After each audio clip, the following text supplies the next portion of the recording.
Vamos então falar um bocadinho aqui na terceira unidade do programa de Físico-Química do sétimo ano, que engloba então a matéria dos movimentos e forças. Vamos falar aqui especificamente das forças, das marés, como é que elas se formam e em que é que estão relacionadas com as forças, bem como a diferença entre a massa e peso de um corpo. Então, inicialmente, vamos então começar pelas forças. E vamos então lá perceber o que é que são forças, como é que se caracterizam, para que é que servem, como é que nós podemos então aplicá-las no nosso dia a dia. Então temos aqui alguma série de questões, não é? Às quais nós vamos procurar estas respostas. O que é uma força? Podemos ver as forças? Como é que elas atuam? Como se caracterizam as forças e como é que elas se representam? Então vamos lá ver. Vamos começar então por responder à pergunta: o que é uma força? Então, uma força é toda a causa capaz de provocar um movimento de um corpo que inicialmente estaria em repouso, não é? Estaria parado, e então vai alterar o seu estado de movimento ou provocar a sua deformação. Então, vamos lá perceber como é que nós podemos então desmistificar isto. Imaginem que nós temos aqui um corpo.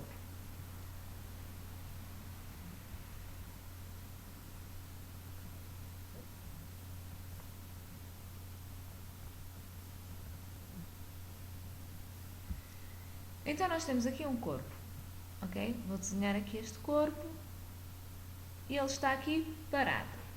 E eu vou querer deslocar este corpo. Então este corpo que está aqui, eu vou querer deslocá-lo para aqui. Vou pô-lo a tracejado, que é para nós podermos distinguir. Ok? Então eu quero que este corpo, que estava aqui na posição A, se desloque para a posição B. Então, para eu deslocar o corpo da posição A para a posição B, vou ter que o empurrar ou puxar, não é? Se eu o puxar, então vamos ter aqui uma força que vai ser aplicada aqui no centro do corpo e vamos então movimentá-lo para aqui. E se eu o empurrar, vou ter que aplicar uma força aqui de contacto, deste lado, já vamos saber o que são forças de contacto, que vai fazer com que o corpo se desloque então da posição A para a posição B. Então, força, vamos lá recapitular, é então uma causa que é capaz de provocar o movimento de um corpo, ou seja, deslocar o corpo de um lugar para o outro, ou então provocar a sua deformação. No caso, para provocar a sua deformação, então vamos ver aqui um exemplo. Imaginem que eu tenho aqui um corpo que tem esta forma. Se eu aplicar uma força com uma determinada intensidade aqui na parte superior do corpo, não é? Pode resultar daqui, então, que este corpo fique amassado, por assim dizer. Ou seja, vai mudar de forma, portanto vai ficar deformado. Então, pode-se dizer então que foi aplicada uma força que provocou a deformação do objeto ou do corpo, porque o corpo mudou de forma. As forças normalmente representam-se por um F, ou um vetor que é representado com uma letra e uma seta em cima. Como é o caso de termos aqui a força F, é uma grandeza vetorial e é caracterizada pela intensidade, pelo sentido, direção e ponto de aplicação. Ok? Vamos ver então aqui nesta imagem que temos aqui em baixo, ponto de aplicação é o ponto onde a força começa, ou seja, é o ponto onde nós vamos aplicar a força, onde ela se inicia. Está aqui, estou a assinalá-lo a verde. O sentido é saber para que lado se desloca essa força. Neste caso, nós temos aqui uma força que começa no ponto de aplicação, que está à esquerda e vai para a direita. Portanto, aqui o sentido é da esquerda para a direita.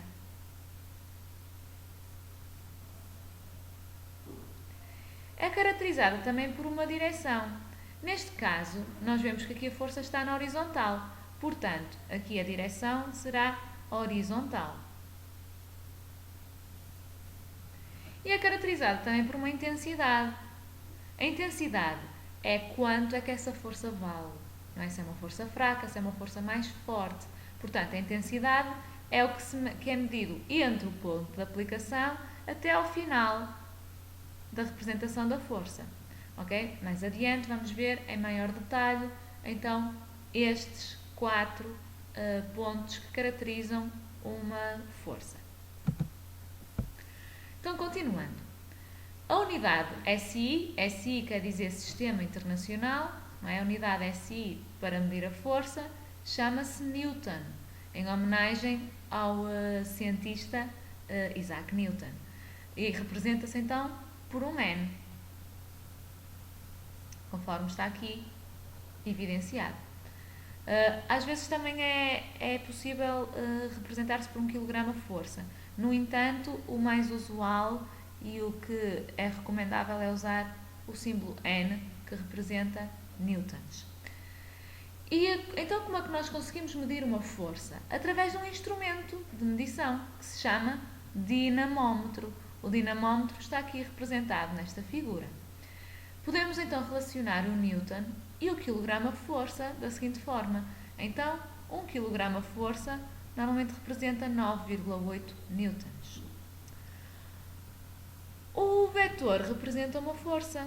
Aqui, por exemplo, estamos a ver aqui este vetor, nesta imagem, que tem, neste caso, uma direção vertical, certo? Nós sabemos que, conforme foi falado atrás, o vetor força é representado por 4 características, que é a direção, o sentido, a intensidade e o ponto de aplicação.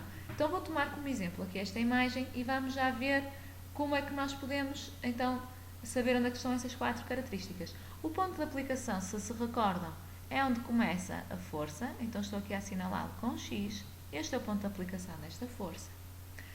A direção é para nos dizer se é vertical, ou horizontal, ou na diagonal, mas neste caso temos aqui vertical, porque temos aqui um vetor que está na vertical. Então vou escrever aqui ao lado que a direção deste vetor é vertical. O sentido. O sentido, nós tínhamos visto atrás que naquela força era da esquerda para a direita.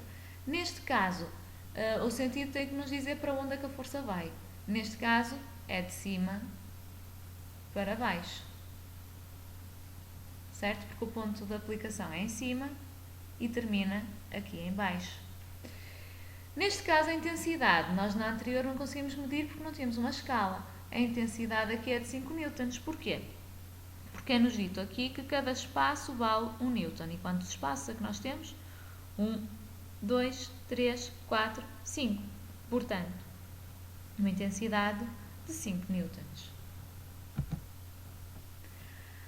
Como as forças traduzem então interações entre os corpos, elas aparecem sempre aos pares, certo? Porque para movimentar um corpo é preciso então aplicar-lhe uma força que faça com que ele se desloque ou que ele se deforme. Portanto, tem que haver forças que atuem aos pares. Isto significa então que quando um corpo exerce uma força sobre o outro, o próprio corpo também exerce uma força de igual intensidade e direção, mas com sentido contrário. Por exemplo, vamos imaginar que temos aqui 2 corpos. Não é? Aqui o corpo A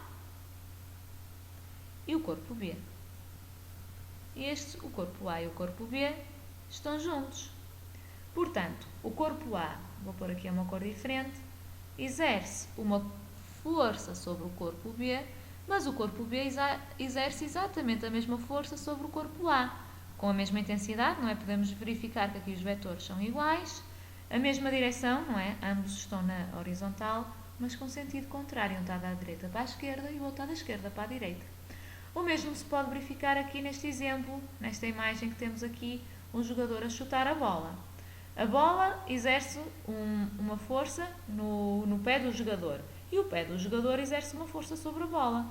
Só que, como poderemos verificar, aqui este vetor está representado exatamente igual a este, mas com um sentido contrário. Um está de baixo para cima e o outro está de cima para baixo. Então, forças e movimentos nos planetas.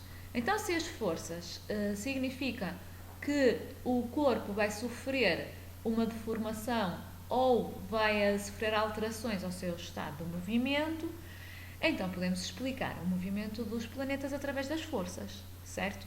Porque, conforme podemos verificar, eles não andam por simples acaso, não é? Nem ninguém está lá a empurrá-los. Eles deslocam-se devido a uma força que os atrai e os repele entre eles. Vamos já falar sobre esse tipo de forças. Então, que força é que provoca o movimento da Terra ou de outro planeta no Sistema Solar à volta do Sol? E o movimento da Lua e dos satélites artificiais à volta da Terra? Já pararam para pensar como é que se lança um satélite para o espaço e ele, sem estar agarrado a nada em terra, se mantém lá? É uma boa pergunta para vocês pensarem, refletirem como é que as forças interatuam. E porquê que a Lua não cai para a Terra? Ou de que é que depende a intensidade das forças gravitacionais? Reparem, nós aqui estamos a falar de um tipo de forças, não é? Já temos aqui as forças gravitacionais. Gravitacionais, conforme o nome indica, remete-nos para quê? Para gravidade. Ok? Vamos então lá tentar responder estas perguntas. Então, aqui nesta imagem, nós temos aqui o planeta Terra e a nossa estrela, que é o Sol. E conforme já falámos antes, quando dois corpos exercem força entre eles, exercem força mútua, ou seja, as forças atuam sempre aos pares.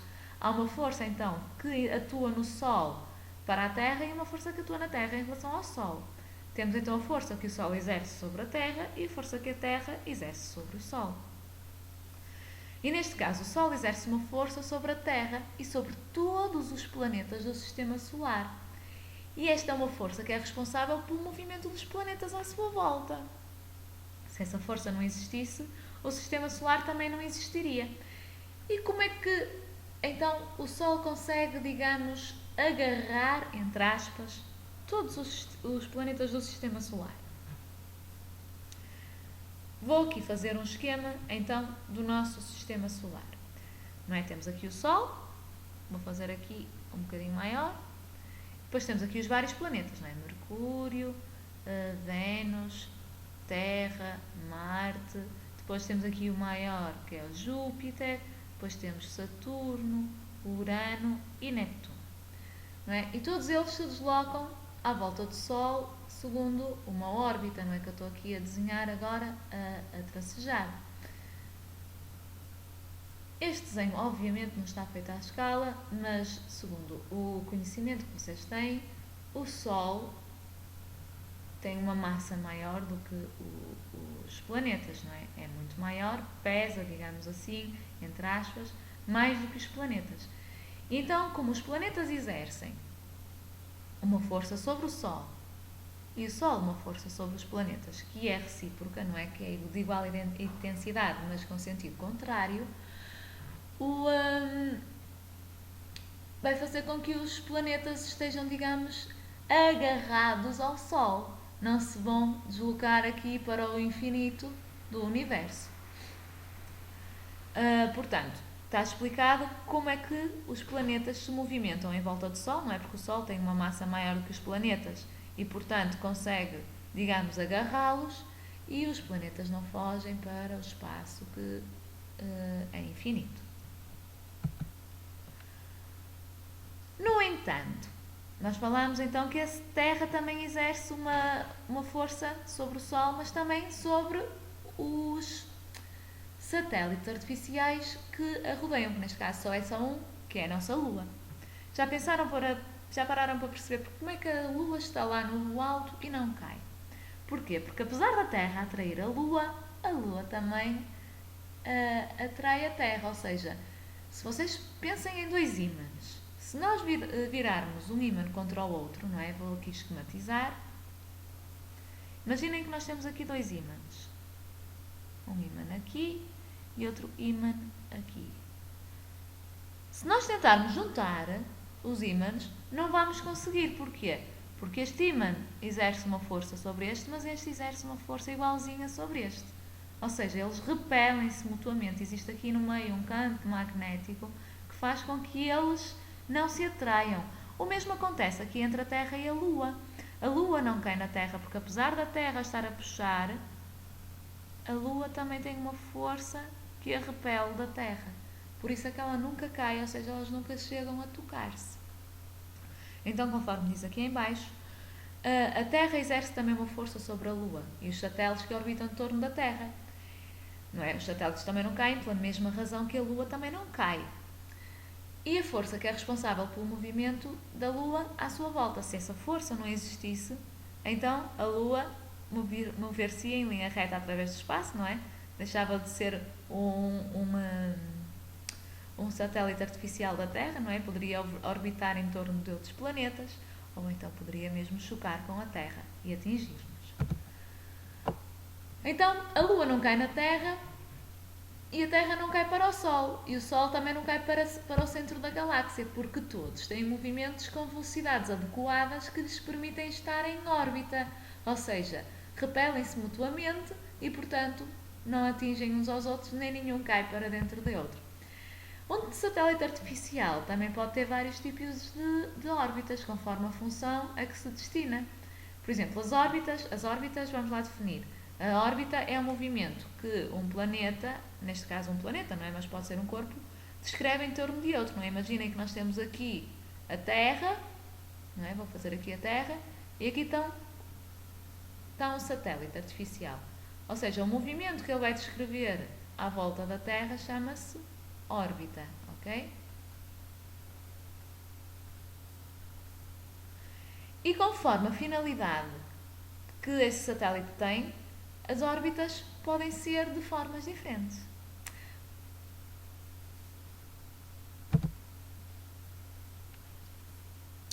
Então vamos lá rever o que é que nós aprendemos. As forças detectam-se através dos efeitos que produzem nos corpos, não é? Nós sabemos que existiu uma força se o corpo se movimenta ou se o corpo ficar deformado. As forças descrevem a interação entre os corpos, por isso atuam sempre aos pares. Não se esqueçam, isto é importante. As forças atuam aos pares. Há forças de contacto e outras que atuam à distância. Não é? Por exemplo, uma força de contacto pode ser o exemplo de um jogador a chutar uma bola. A bola mexeu-se, mas para ela se mexer foi preciso que o pé do jogador contactasse com a bola. Mas há outras que atuam à distância, como por exemplo o caso entre a força entre o Sol e a Terra. Não se tocam, mas repelem-se mutuamente sem precisar de se tocar. Como há uma força que afasta a Terra do Sol, também é uma força que afasta o Sol da Terra. Há as forças musculares, como por exemplo, chutar a bola é uma força muscular, porque envolve o movimento dos músculos. Há as forças magnéticas, não é? Como por exemplo a dos ímãs. Há a força gravítica, como o caso da Terra e do Sol. E ainda há também as forças elétricas. E os elementos então que caracterizam uma força são a direção, o sentido, a intensidade e o ponto de aplicação. E vamos lá recordar. A direção é para onde a força se dirige, ou seja, da direita para a esquerda, da esquerda para a direita, de cima para baixo, de baixo para cima. Sentido. Peço desculpa. Direção é horizontal ou vertical. Sentido é então da direita para a esquerda, da esquerda para a direita, de cima para baixo, de baixo para cima. A intensidade é a força, ou então a medida que essa força tem. E o ponto de aplicação é onde a força começa. A força é uma grandeza física vetorial, por isso representa-se através de um vetor, que normalmente é uma letra, por exemplo, A, com uma seta em cima. Então, a força representa-se por um vetor, simboliza-se por F, a sua unidade no sistema internacional é o Newton, que se representa com um N, e mede-se com um dinamómetro.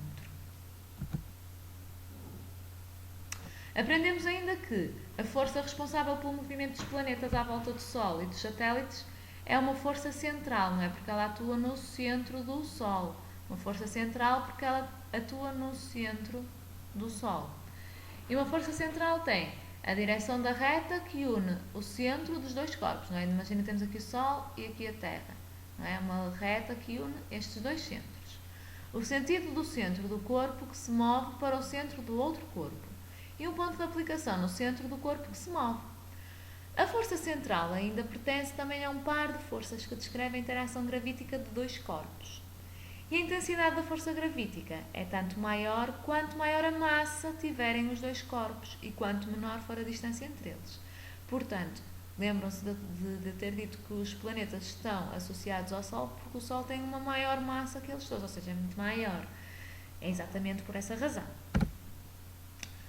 E agora vamos falar um bocadinho sobre as marés, não é? Porque que nós, quando vamos à praia, numas alturas a maré está cheia, noutras está basa. Ou seja, para onde é que foi a água? Ou quem é que colocou mais água no mar? Como é que isso acontece? Vamos lá falar um bocadinho sobre isto.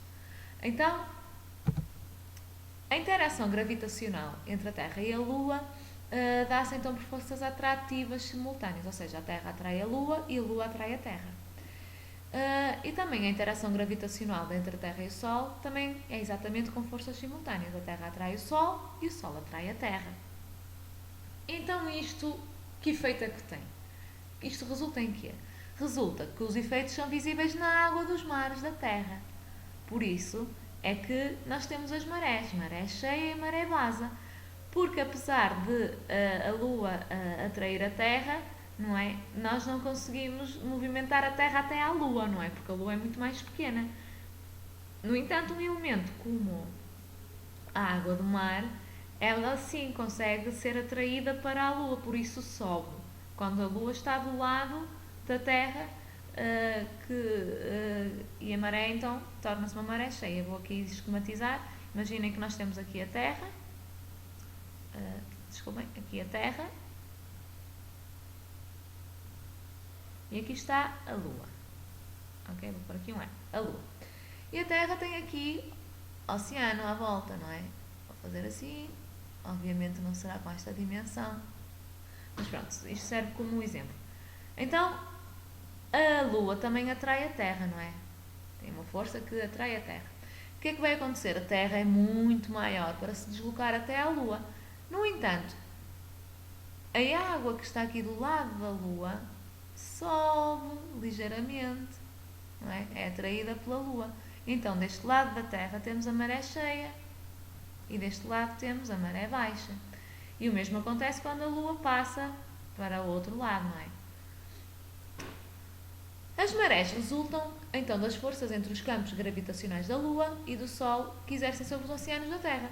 A Lua atrai a massa líquida oceânica, que é o mar, na sua direção, criando uma maré alta, maré cheia ou praia-mar, tanto do lado mais próximo da Terra como do lado oposto. Aqui, então, peço desculpa, mas vou fazer aqui uma retificação. Aqui, maré cheia, deste lado, maré baixa aqui e maré cheia também aqui. A maré é uma palavra associada então à subida e descida do nível do mar, relativamente à costa. A subida e a descida da água no mar faz variar a extensão de areia visível numa praia. Na maré cheia ou na praia-mar, o nível das águas então atinge uma altura máxima. E na maré baixa ou baixa-mar, o nível das águas atinge uma altura mínima. Ok? Vamos ver agora qual é a diferença entre a massa e um peso de um corpo. Isto aqui suscita sempre muitas dúvidas e alguns problemas. Então vamos lá começar a diferenciar isto. A massa de um corpo então é uma porção que é limitada de matéria que esse corpo contém. Quando um corpo é formado por mais matéria do que outro, disse que esse corpo tem maior massa. Portanto, massa. Não é? Vamos fazer de conta. Então temos aqui dois corpos. Este corpo, por exemplo, é constituído por esta matéria toda. Ok? Portanto, e este tem apenas algumas partículas. Portanto, aqui o corpo A e aqui o corpo B. O corpo A terá uma maior massa do que o corpo B porque é formado por mais matéria. Ok? A unidade SI, ou seja, do Sistema Internacional, para a massa é o quilograma e representa-se então por um K e um G. E é medida em balanças.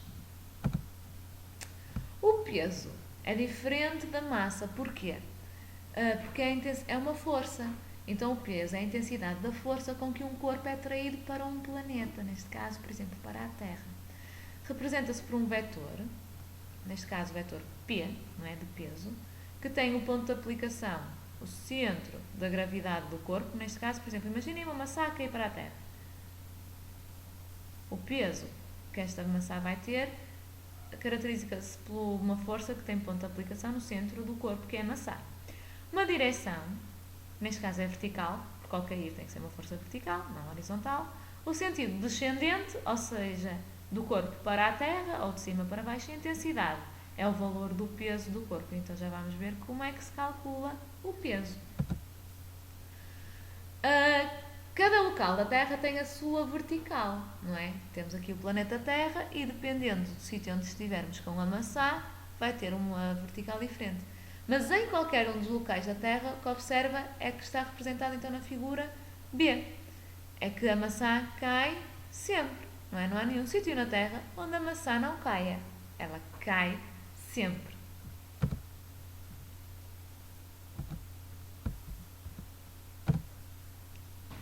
Então vamos lá ver qual é a relação entre a massa e o peso e porque é que estas duas grandezas se confundem. No mesmo local da Terra, o peso de um corpo é tanto maior quanto maior for a sua massa. Portanto, quanto mais quantidade de matéria, ou seja, quanto maior for a massa, também maior vai ser o peso de um corpo. Então, nós tivermos aqui dois corpos diferentes, por exemplo, um que pesa 1 kg e outro que pesa 2 kg, têm massas diferentes, mas também vão ter pesos diferentes. E isto porquê? Porque para calcular o peso de uma força ou intensidade de uma força como o peso, temos que multiplicar sempre pela massa desse mesmo corpo. Então vamos lá ver a relação entre a massa e o peso. Para todos os corpos, no mesmo lugar da Terra, o peso e a massa são diretamente proporcionais. Porquê? Porque se nós dividirmos sempre o peso pela massa de um determinado corpo, vamos obter uma constante. Essa constante é 9,8 newtons, que neste caso é força gravítica. Portanto, a proporcionalidade direta entre a massa e o peso permite-nos facilmente calcular o valor do peso de um corpo, quando é conhecida a sua massa, não é? O peso de um corpo é quando calcula-se multiplicando 9,8 pela respectiva massa do corpo. Ou seja, vamos supor que um determinado corpo tem de massa 2 kg. Qual será o seu peso? Então, o seu peso será 9,8 vezes 2. Isto vai nos dar então um peso de 19,6 newtons. Ok? O valor da massa, quando se conhece o valor do peso, também é possível calcular através desta fórmula, que é dividindo o peso por 9,8, que é a nossa constante gravitacional. E de que depende o peso de um corpo? Das massas dos corpos que se atraem, não é? Quanto maior for a massa de um corpo, maior vai ser o peso desse corpo, mas também da distância entre os corpos. Ou seja, quanto mais distante do centro da Terra estiver um corpo, menor será o peso. Porquê? Porque também menor será a força que o atrai. Ou seja, lembram-se da constante 9,8? Quanto mais longe do centro da Terra, menor vai ser essa constante. Logo, logicamente, o peso também vai ser menor. E a variação do peso à superfície da Terra, conforme falei, quanto mais alto, ou seja, quanto maior for a altitude, menor será o peso. E quanto menor a altitude, maior será o peso, ou seja, isto é uma relação que é inversa. E a variação do peso, então, à superfície da Terra, também depende da latitude. Quanto maior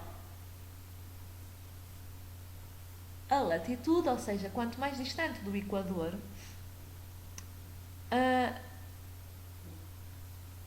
quanto mais perto do Equador, maior vai ser o peso. E quanto menor a latitude, menor vai ser o peso, porque vai estar mais distante do centro da Terra.